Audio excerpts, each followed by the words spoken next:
नमस्कार दोस्तों, स्वागत है आपका मेवाड़ की इस श्रृंखला में, जहां हम मेवाड़ के अगले शासक हमीर सिसोदिया के बारे में बात करेंगे। एक ऐसे योद्धा के बारे में बात करेंगे जिसे मेवाड़ का उद्धारक कहा जाता है। एक ऐसे राजा के बारे में बात करेंगे जिसे विषम घाटी पंचानन के नाम से जाना जाता है, जिसे वीर राजा की उपाधि दी गई। एक ऐसे महान योद्धा, राजनीतिज्ञ और प्रजापरायण जो राजा है, उसके बारे में हम बात करेंगे। चलिए आगे की बात करें तो दोस्तों, अभी हमारे यहाँ देश में कुछ ऐसे संवेदनशील मुद्दे चल रहे हैं, जैसे कि एकता कपूर ने हमारे भारतीय सैनिकों के ऊपर कुछ अभद्र तरीके के वीडियोस जो शूट किया उन्होंने, वो निंदनीय है। पूर्णतः उनका बहिष्कार होना चाहिए और ऐसे कठोर नियम बनने चाहिए जो आगे ऐसे वीडियो विशेषकर भारतीय फौज के लिए ना बने, क्योंकि फौजी बड़ा ही एक सेंसिटिव व्यक्ति होता है। वो आधी लड़ाई तो अपने हौसलों से, आधी लड़ाई अपने जो दमखम से जीतता है और उसको हौसला मिलता है हम लोगों से। हम अगर यहाँ अंदर बैठ के इस तरीके से फौजियों का हौसला तोड़ेंगे तो कहीं ना कहीं हम आने वाली जो फौज है उसको अफाइज बनाने का काम करेंगे। तो ऐसे लोगों पर सख्त कार्रवाई होनी चाहिए, क्योंकि ये भारत देश की फौज है जिस पर हम सबको गर्व है। दोस्तों, कहते हैं कि टूटने और बिखरने का हुनर मांग लिया, मैंने मुकद्दर से शीशे का बदन मांग लिया। हम भी खड़े थे किस्मत के दरवाजे पर, लोगों ने धन और दौलत, हमने वतन मांग लिया, हमने वतन मांग लिया। इस तरीके के जो हमारे भारतीय फौजी है, जो सब कुछ छोड़कर देश के लिए कुर्बान होने के लिए तैयार है, हमारी नैतिक जिम्मेदारी बनती है हम उनके लिए जितना कर सके मॉरल सपोर्ट उन्हें हम प्रदान करें। और ऐसे ही जो योद्धा, जो राजा हमारे बीच हुए, आज हम ऐसे एक राजा के बारे में बात करेंगे जिनका नाम है हमीर सिसोदिया। समय है 1526 ईस्वी और चित्तौड़ पर जो मुस्लिम सल्तनत का अधिकार हो चुका है और यहाँ पर मुस्लिम सल्तनत का एक नुमाइंदा जैसा उर्फ बनवीर सत्ता को संचालन कर रहा है। ऐसी स्थिति में एक योद्धा उठकर सामने आता है और पुनर्स्थापना करता है मेवाड़ के गोहिल वंश की। तो चलिए दोस्तों, यहाँ से बनने वाले जो महत्वपूर्ण पर्सन है उनके बारे में हम बात करते हैं। समय है 1326 ईस्वी। एक और हम बात कर रहे हैं सिसोदा गांव।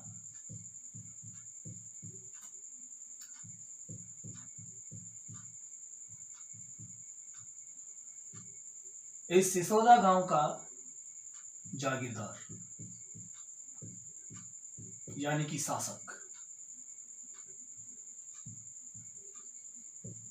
हमीर सिसोदिया।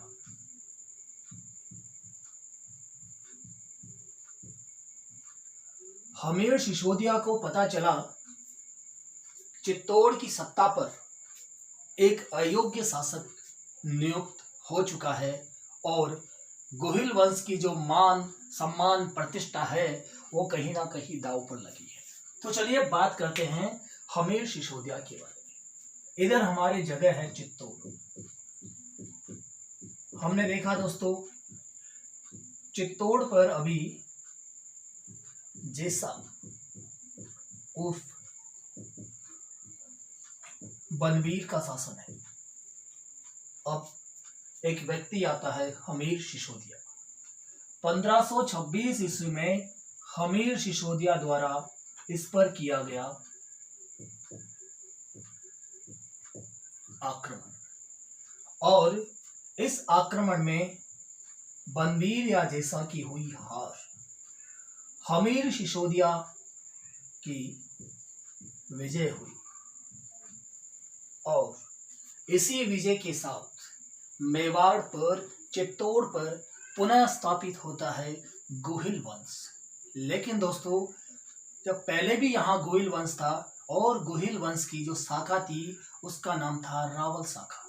रावल शाखा का अंतिम शासक रावल रतन सिंह रहे और यहाँ पर जो पुनः गोहिल वंश की स्थापना होती है, क्या होता है, हमीर सिसोदिया ने मेवाड़ में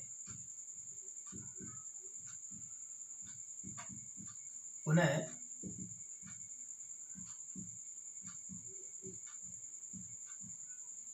गोहिल वंश की स्थापना की।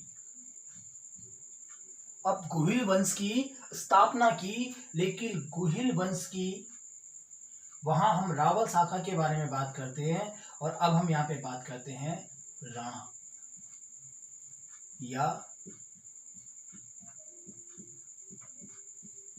सिसोदिया जो शाखा है उसकी स्थापना की और इसीलिए हमीर सिसोदिया कहलाया मेवाड़ का उद्धारक। मेवाड़ का उद्धारक। चलिए, हमीर सिसोदिया को कहते हैं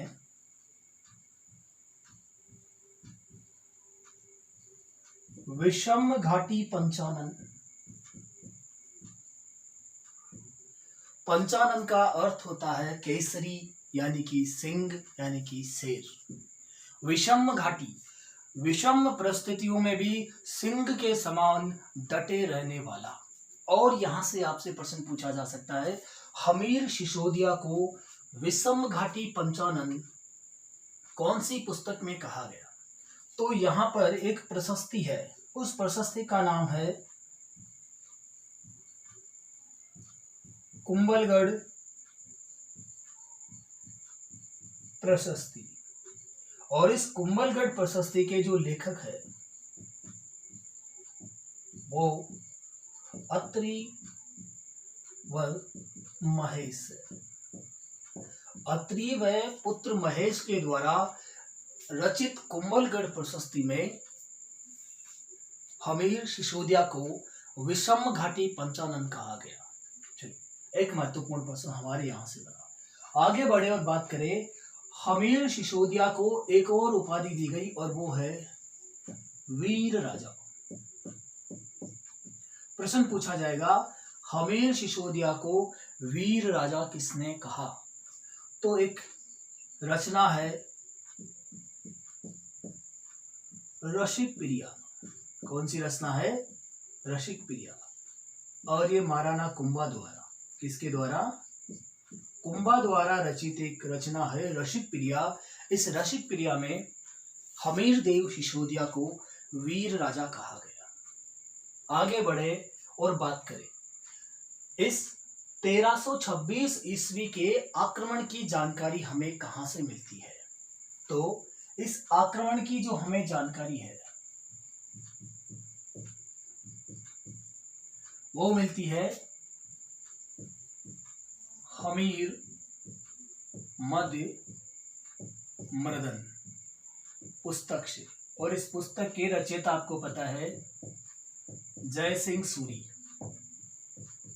तो दोस्तों, जय सिंह सूरी के द्वारा रचित पुस्तक हमीर मद मर्दंग से हमें इस चित्तौड़ पर सिसोदा के जागीरदार हमीर सिसोदिया की आक्रमण की जानकारी मिलती है और चित्तौड़ पर पुनः गोहिल वंश की स्थापना और गोहिल वंश की जो सिसोदिया शाखा है इसकी स्थापना की जानकारी प्राप्त होती है।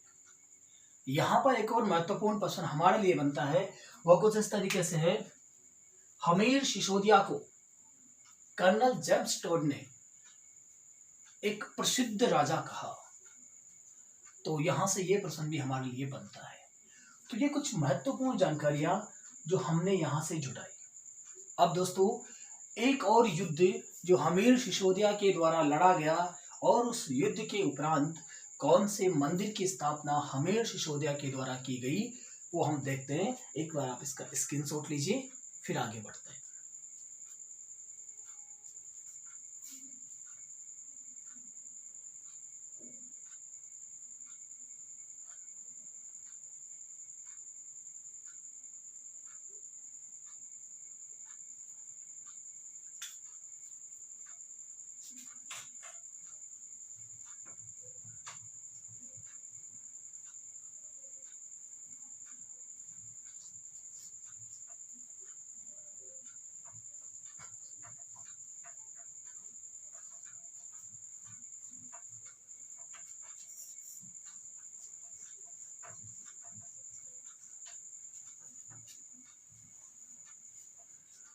समय आगे बढ़ता है और दिल्ली सल्तनत का एक और शासक मेवाड़ पे किद्द नजर लगाए बैठा है और इस मौके पर फिर से आक्रमण होता है मेवाड़ पे। तो चलिए बात करें।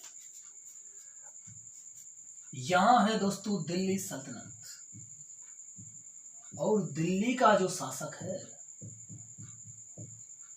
वो है एमबीटी।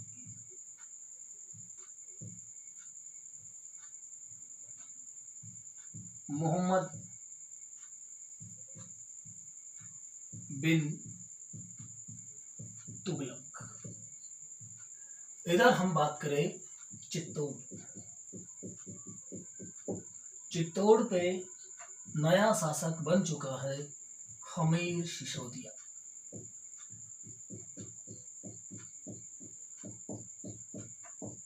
और अब हमीर सिसोदिया पर आक्रमण होता है मोहम्मद बिन तुगलक।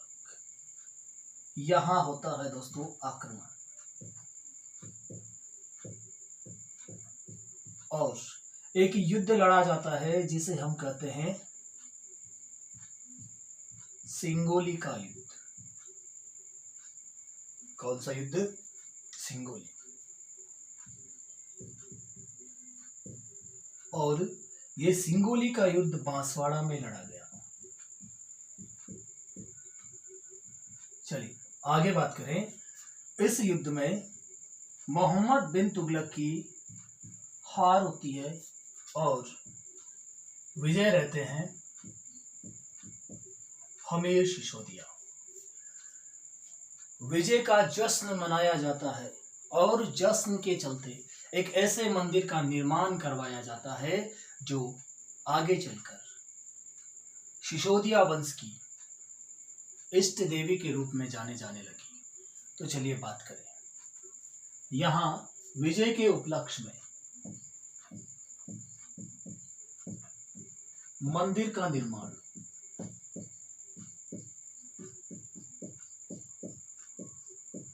और जिस मंदिर का निर्माण हुआ वो था अन्नपूर्णा देवी। कौन सी माता? अन्नपूर्णा माता। इसे ही हम कह देते हैं बरबड़ी माता। बरबड़ी माता। और ये जो अन्नपूर्णा माता या बरबड़ी माता है ये मेवाड़ की आराध्य देवी है। मेवाड़ की आराध्य देवी। ये कुछ अच्छा कंसेप्ट हमने देखा। तो एक युद्ध, उस युद्ध के विजय के उपलक्ष्य में मंदिर का निर्माण और मंदिर बनता है अन्नपूर्णा माता या बरबड़ी माता का, जिन्हें मेवाड़ की आराध्य देवी के रूप में जाना जाता है। तो हमने एक महत्वपूर्ण शासक हमीर सिसोदिया के बारे में बात की। आप लोग इसका स्क्रीनशॉट लीजिए। हम आगे बढ़ते हैं और अगले शासक के बारे में जानकारी जुटाते हैं।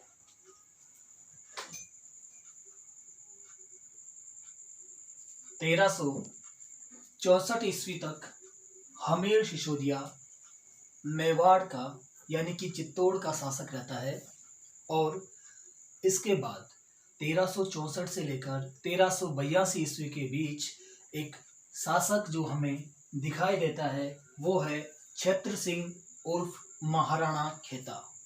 महाराणा खेता ने मालवा के शासक दिलावर खां गोरी की हत्या कर मेवाड़ और मालवा के बीच में जो दुश्मनी के बीज बो दिए।